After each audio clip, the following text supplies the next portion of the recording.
topic to you for today's video. So, ang pag-uusapan natin is about santan gum. From my last video, I have presented some, what we call this video about the agar-agar and santan gum. So, gusto nating malaman yung mga ingredients na ginagamit natin dito sa kusina.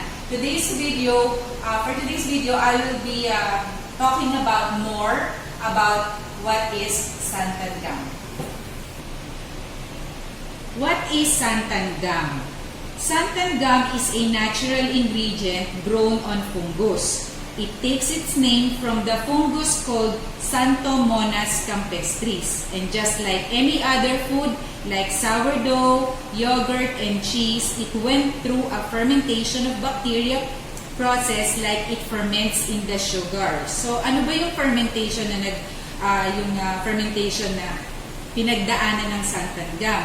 So, the fermentation, the chemical breakdown of a substance by bacteria, yeast, or other microorganism, typically involving effervescence and giving off of heat. Fungus.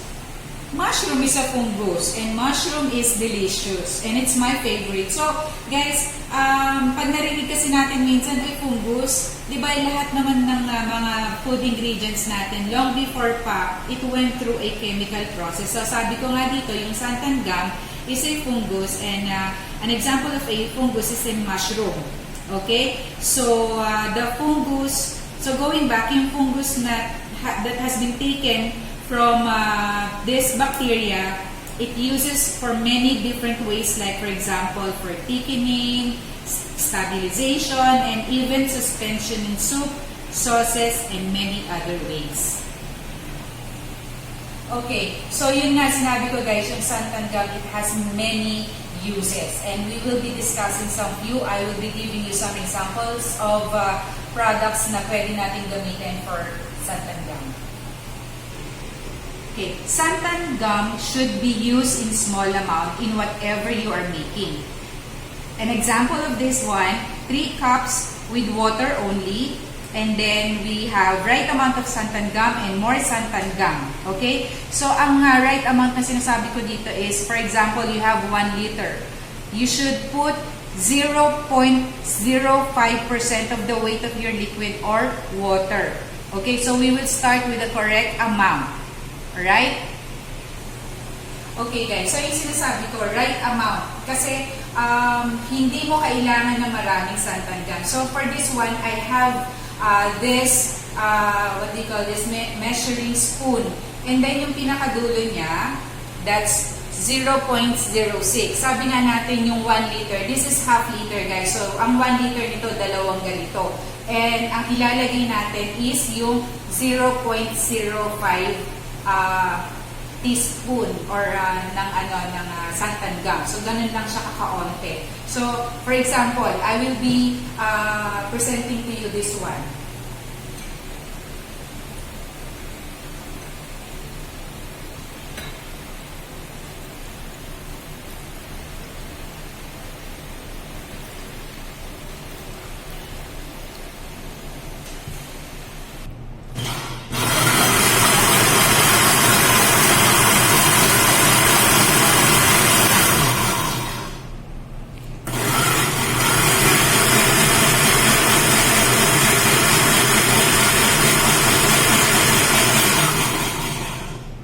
So guys, yung sinasabi nating right consistency, ito, wala tong santan gum. So you have this, your plain water. So look at the consistency.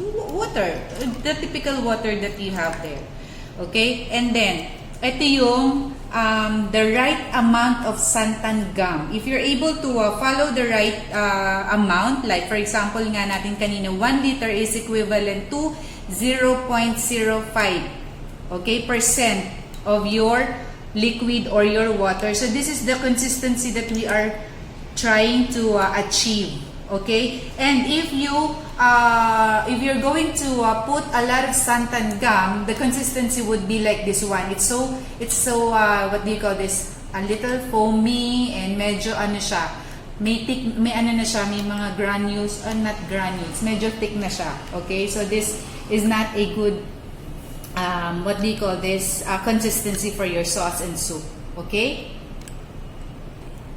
So this is one example of use or gamit ng santan gum. You can use it for your thickening agent sa mga sauce and soups. Okay?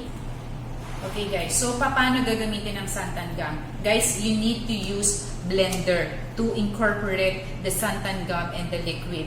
Kailangan blender talaga siya, hindi siya pwede ng spoon.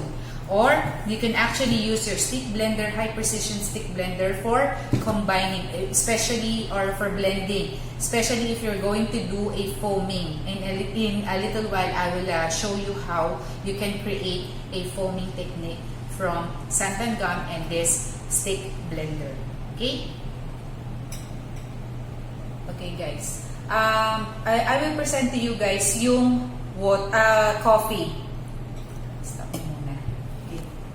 Guys, ipe-present ko sa inyo yung coffee, cafe latte. For example, without using any dairy product, without using any milk or dairy product. So, lalagyan natin siya ng santan gum. Let's use this one.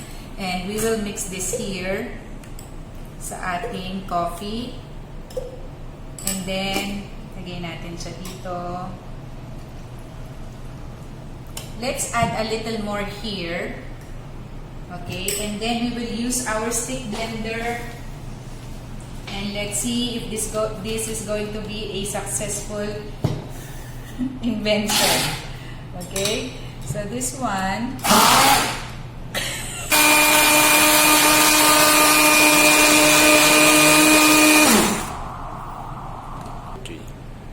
So guys, this is your latte without the milk and without the dairy. Kasi ang pinoprovide naman ng santan gum guys is yung mouthfeel.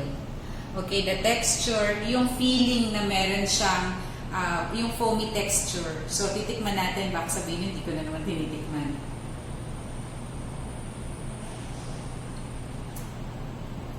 So you have the mouthfeel of enjoying the cafe latte without the dairy products.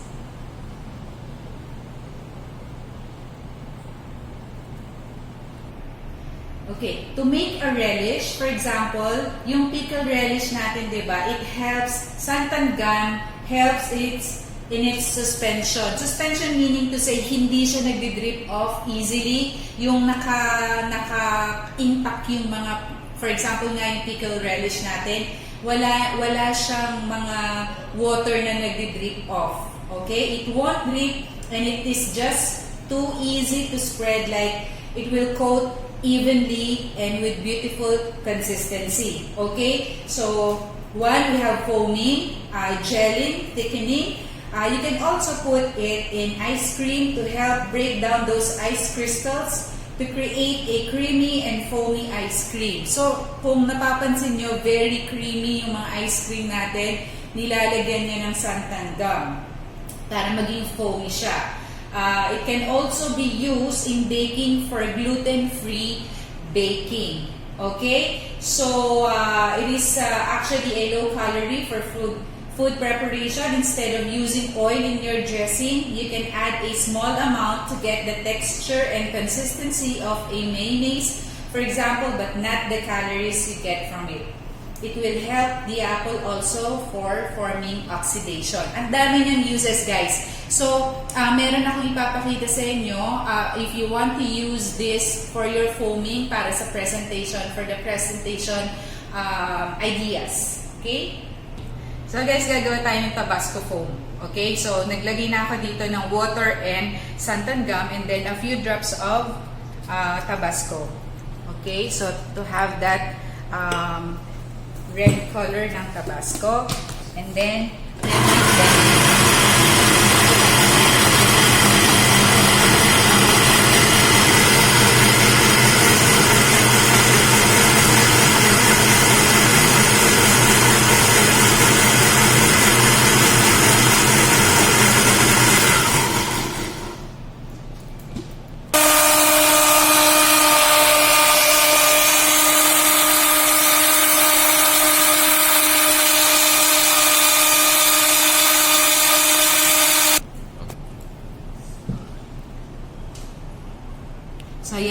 So this is your Tabasco sauce using the foaming technique, using the santan gum.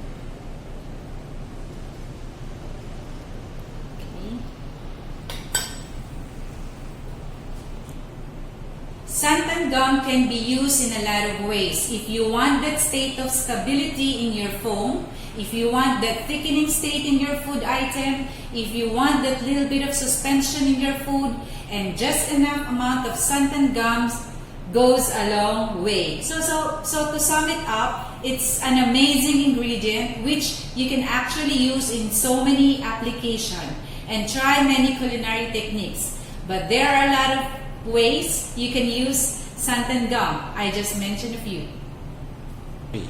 So if you like this video, guys, consider subscribing and like, share, and subscribe to my channel, Cooking Ina's Kitchen. Until my next video, guys. Bye!